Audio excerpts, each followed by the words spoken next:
terms of when he'll be back on the floor? Still too soon to tell. How about Joe? How's he adjusting to the? Joe's he's they said when Joe fractured his hand, it'd be about a 10 to 12 day period where when you can get to that point after the fracture, which was Saturday against Carolina, you'll start noticing some physical improvement in terms of the inflammation and the feel. And then if you can get to that point without re-aggravating it or refracturing it, there's a point where you can start streamlining the brace even a little more. I don't know if we're at that point, but he's getting closer. So he felt better on Saturday, not great. I think you saw he had a layup right over my shoulder where he kind of stabbed it up there or put it up there. He just doesn't have great control with it. Shot's a little slower, but he still gave us a lift, and he got in foul trouble early, so that's why we got a nice.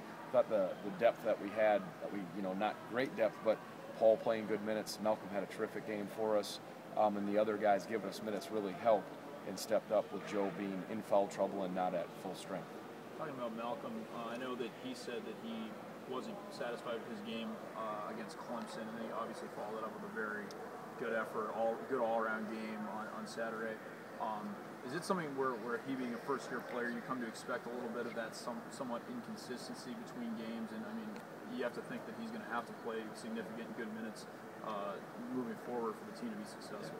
You don't tell him that, but that's unacceptable for them. But you say, of course, as a first year, as a freshman, there's going to be some growing pains, ups and downs. And I thought Malcolm played one of his most complete games as far as taking care of the ball. He guarded Stoglin and did a nice job. That was a big plus for us in that setting with his length and his size. He hit some threes, made some plays at the rim, and he showed a real complete game again on both ends. So I was pleased with him.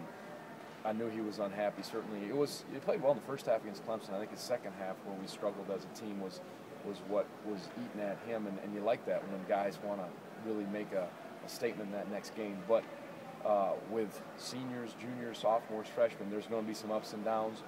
Probably the consistency factor with the first year is most noticeable. And so again, not to their knowledge, but I cut him just a little more slack than maybe some of the other guys. You didn't have a sound the first time around, and Tech kind of goes small, with Eddie at the 4 sometimes. Yeah. They might not have Davila. Well, yeah. what's the team like without Davila? I mean, height-wise and how you're going to match up with that. Yeah, they have a couple other guys that have done some good things for them, but Eddie is kind of almost like a guard. I mean, he hurt us in the game here. He stepped out and hit some long-range threes, so you have to treat him as such. He's versatile. They can really spread the floor and stretch you with Green, Hudson, and then if it's Brown, or they'll play Finney-Smith, and then Eddie at the 4. I think they've been playing Barksdale or Raines inside, so they're a little more of a 4 perimeter approach.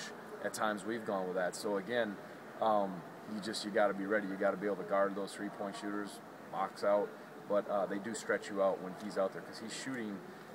I don't know what he's shooting exactly right now from 3, but he was one of the best in the conference, and he's a very good threat from beyond the arc. You mentioned down the stretch in that first game. Is there anything else that stands out about that